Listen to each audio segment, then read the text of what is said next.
Hi friends, this is Caitlin. Welcome back to my channel. Today I'm making two really fun cards with this beautiful stamp set from Altenew and Damask Love. It's called To My Future Self. If it's available for sale, I will pop it in the links below.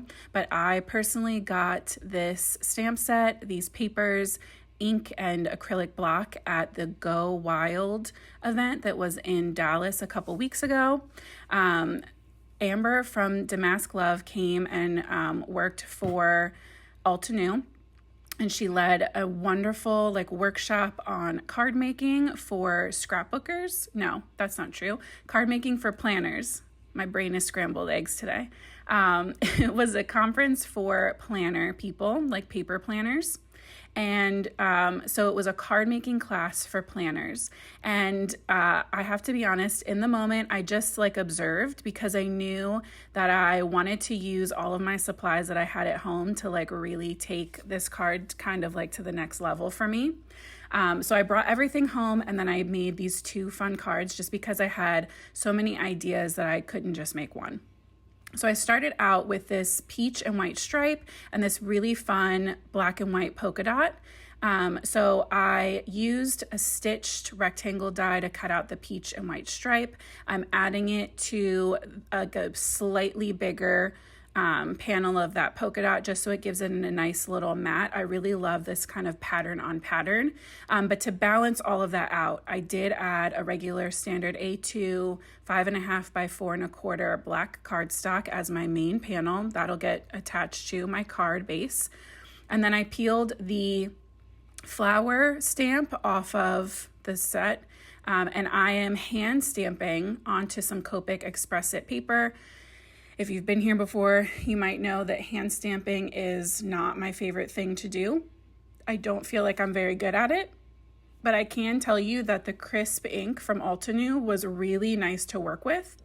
It stamped really well, and the block was heavier and thicker than most of the acrylic blocks that I have, so that was nice.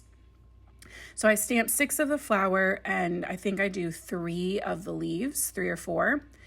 So I'm going to color a couple of them on here. I did a couple color variations, but the coloring on this was minimal. And I know a lot of times I do share a lot of my coloring with you, and I know a lot of people have been following me for coloring. But sometimes it's nice to just add a small colored element to your card, and kind of refresh your brain, reset a little bit versus trying to do scene cards all the time. I know other artists and card makers really do just stick with scene cards all the time, but for me personally, if I try to do that, I eventually feel like I get burnt out. So if that ever happens to you or you start feeling overwhelmed looking at a scene, I highly recommend something like this where you let your patterns kind of do the heavy lifting and you can still color, but kind of just small, cute little elements to kind of bring everything to life. I had so much fun trying to recreate and match that peachy tone in my pattern paper. So I'm going to do a couple darker flowers and lighter flowers because we're going to be layering them and I didn't want them to look all the same. But I'm pulling in some YR markers, ones that I do not use a lot. I feel like I almost never use this YR00. But it's just so pretty and I thought it really fit that peachy vibe. It might not be an exact match, but they definitely all go together.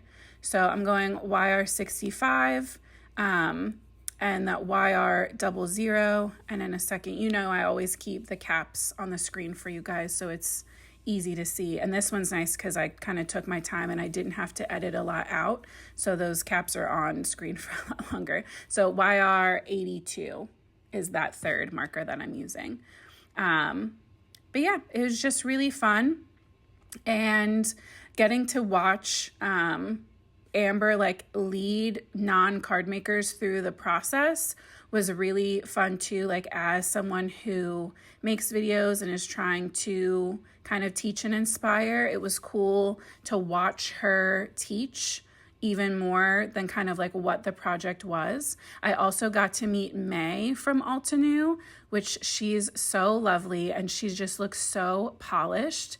And I'm really excited because I'm going to get to see her again a week from yesterday. I'll be at the Simon Says Stamp Create event in Ohio next week, May 9th through the 11th. I'll be there with Pink and Maine. But if you are going or you know anybody who's going, please come say hi. I'm so excited to meet some other card makers. Jumping back to the card. So I stamped this really fun kind of heavy block sentiment. And I did fussy cut out my flowers and my sentiment. The sentiment obviously was a lot easier than the flowers, but the flowers weren't too difficult either. And I did leave a small thin white border around all of them for this card. And I was going to stamp that sentiment twice to fill in that black background, but I kind of liked that it looked a little distressed. It was still super legible, and I liked that it kind of looked worn. So I left that, and now I'm going to start assembling all of my pieces. So I'm just holding those flowers in as placeholders so that I can lay down my leaves in the right spot. They're going to go on with liquid glue. So I'm just dabbing little dots around the back just so it doesn't kind of spill out of the edges. And I really liked this kind of lower left corner placement. I also just stuck the sentiment in the center there, again, as a placeholder, so I knew how far to bring out those flowers, or I guess how far to not bring them out too. I didn't want them super too close. The bottom two florals got added with liquid glue, and then that one in the center got popped up on foam. And as long as you don't press down on your foam tape, you usually can kind of adjust it a little bit. And then I cut apart one of those leaf pieces so that I could tuck in some little smaller branches coming from that center flower. And then for the sentiment, I placed my last remaining flower and my last kind of leafy branch to the right of that sentiment, flat with liquid glue. And then the sentiment itself is going to get popped up with this thin these little thin black foam squares. I get those from Simon Says Stamp. They're my favorite.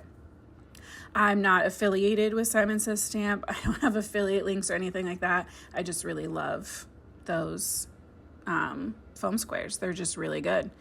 So I did want to go in and add some of these gardenia, confetti sequins. That's what they are, from Pink and Maine. They're like a creamy white and they have like a very soft peachy yellow shine to them. So I just kind of went confetti happy on this card and added a bunch because everything else was really simple. And I like that they weren't super distracting from it. They kind of just add that nice shine. So that is our first card wrapped up and complete. And then that was all I was going to do. But then I was like on a roll. So I just wanted to make another one. I was torn between that blue kind of watercolor, but when I saw this really pretty kind of branch filigree style paper, I knew I had that archival ink set aside, that Pebble Beach, and the colors just lined up too perfect. So the other idea that I had for this stamp set was using one of the smaller sentiments to create a custom patterned paper. So doing the white directly onto my filigree piece, I'm not sure if that's the right term, but that's what we're going to call it, was just too bland. So I did add this really thin little border of that black cardstock just to kind of support it and create a little bit of drama, like a more contrast. And I'm taking this small sentiment that says all endings are beginnings, are new beginnings. All endings are new beginnings. And I'm going to stamp that with that Pebble Beach archival ink over and over and over again. And we're pretty much just going to fill up this panel. So what I do is leave my stamp in place and I slide my cardstock along the bottom of my MISTI, and then I'll remove my stamp. I tried to kind of shift the stamp back and forth from the left to the right as I was stamping down each like each level that I stamped down, I shifted my stamp a little so that the words weren't all completely lined up, stacked on top of each other. And I do think that it's kind of, they run together, right? It kind of looks like all endings are. But I like that it's not 100% clear in the focus. It really helps draw your eye to this sentiment that we're going to put kind of blocked in the middle here. It's not in the middle. I don't know why I said that. Blocked on this upper third that says enjoy where you are now. So it's like all endings are new beginnings, but like don't stress about the end or the beginning. Just enjoy wherever you are now. And I just thought that was so fun. So I stamped that all the way down that panel. And then I am coloring one more of those flowers, but this time I'm doing it with my warm gray markers so that it kind of fits the tone of this stamping and cardstock that we're using. I'm also going to glaze it with an E marker here in a little bit, and that'll help pull it just a little bit even warmer. And I love how that looks. So we went W7, we're going W5. I'll bring in a W3, I believe. So I'm following the same kind of pattern for my shadows and my highlights, but just swapping out with those other markers. And this is going to go to the right of that bolder black sentiment. There's our W3. I knew she was coming. And then also to kind of tie in and make these look still a little more related, these two cards, we're going to bring in those gardenias confettis one more time too. So here's where I'm bringing in those like even warmer, more golden colors. I went E87 and then E81. I added just a little bit of white gel pen to the center, and this one I'm cutting with no white border. I'm fussy cutting it flat to that black outline, and I just, because there wasn't a lot of just plain white space on this card, I didn't want that white border. Everything on this is like a little off-white, a little creamy color, so I didn't want that stark Copic Express It super bold white in the mix.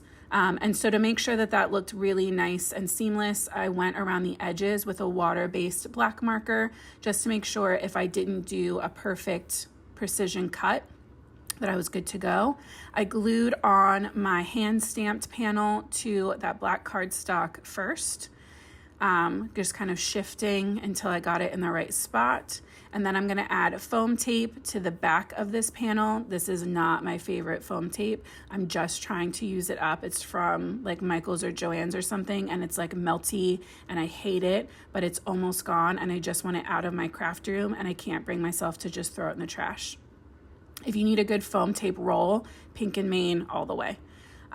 So then I'm adding glue to only the center of this flower, and I'm adding it just in the center because I'm gonna be inspired by one of my all-time favorites, Laura Fedora, and I'm going to kind of curl up the edges of that flower just to give it a little more dimension and a little something extra. So this is where I'm adding those gardenia sequins in, and on this background they're even more subtle. So I just have 3 in the corner and then 3 at the top kind of tucked around that flower. And I just think it's so fun to see how different you can use the same stamp set and pattern papers from the same company to get 2 totally different looks. But I love this pair. I hope you're feeling super inspired. I appreciate you so much for being here. I hope that you have the most amazing weekend. I'm going to be vlogging my trip to Create, so in a week or 2 you'll see that. I promise I'm getting back on a better schedule here. You'll see much more of me soon. Thank you guys so much for hanging out. I'll talk to you soon, and until then, happy crafting.